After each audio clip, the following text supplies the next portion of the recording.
Welcome to the Health Bulletin. You won't believe the shocking secrets behind the deadly H5N1 virus.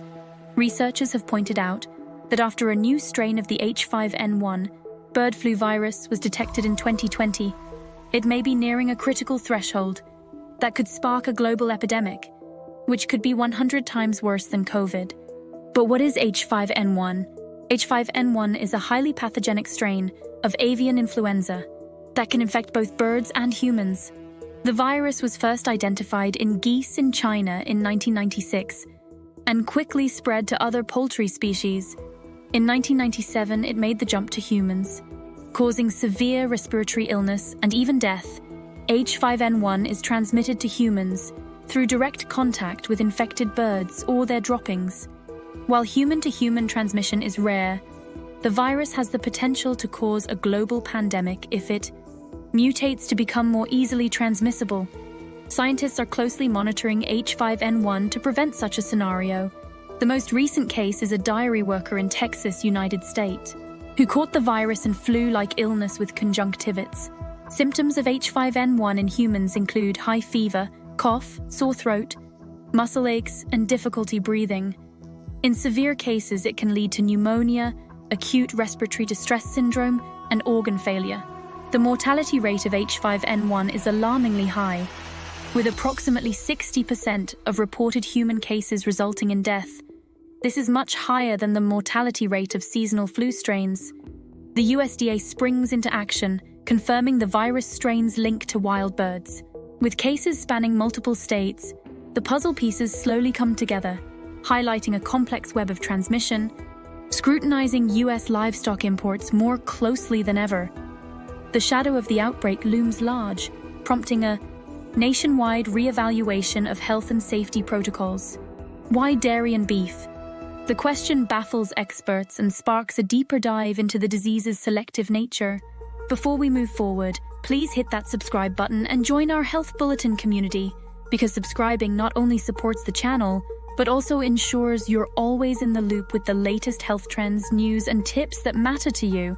Plus, it's completely free. Check out what the CDC has to share regarding the bird flu outbreak. So with regards to avian flu or bird flu, we are definitely taking this seriously. This is the first time we are seeing avian flu in cattle, in cows. We haven't seen that previously. Obviously, it had been in chicken, poultry before, and that is where our heavy efforts have been in terms of monitoring. So the fact that it is in cattle now is definitely raises our concern level, and we have some work to do to better understand that. The virus is the same strain of the virus that we have seen in chickens in the past. So it's not a new strain of the virus. So this is known to us, and we've been studying it. And frankly, we've been preparing for avian flu for 20 years. Unlike COVID, which is a completely novel or new virus, avian flu is known to us. And we've been thinking about vaccines and treatment and tests for quite a number of years. But this is a new development. Cows, mammals, being a reservoir gives this virus new opportunity to change. And that's what we're watching for really closely. Has this virus changed, or is it changing that would make it more likely to spread from human to human? The good news is, right now in the United States, we've never had a documented case of human to human spread of avian flu.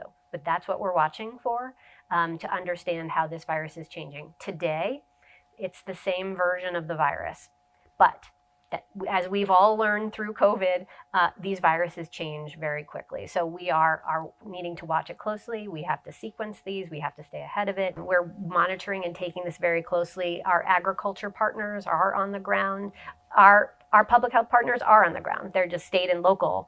And we are one team. And that is what we've been working on very closely at CDC, to be that one team. So with regards to avian flu or bird flu, we are definitely taking this seriously. This is the first time we are seeing avian flu in cattle, in cows. We haven't seen that previously. Obviously, it had been in chicken, poultry before, and that is where our heavy efforts have been in terms of monitoring. So the fact that it is in cattle now is definitely raises our concern level, and we have some work to do to better understand that. The virus is the same strain of the virus that we have seen in chickens in the past. So it's not a new strain of the virus. So this is known to us, and we've been studying it. And frankly, we've been preparing for avian flu for 20 years.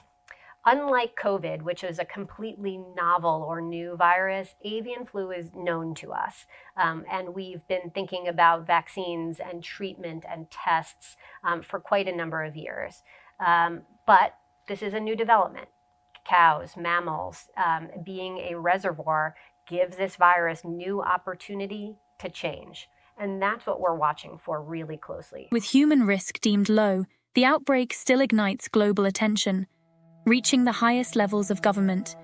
As Texas faces this avian adversary, the message is clear: awareness and preparedness are key. Understanding the origins of this deadly virus can help us better prepare for future outbreaks. Thanks for watching our video. Don't forget to subscribe to our channel for more informative content.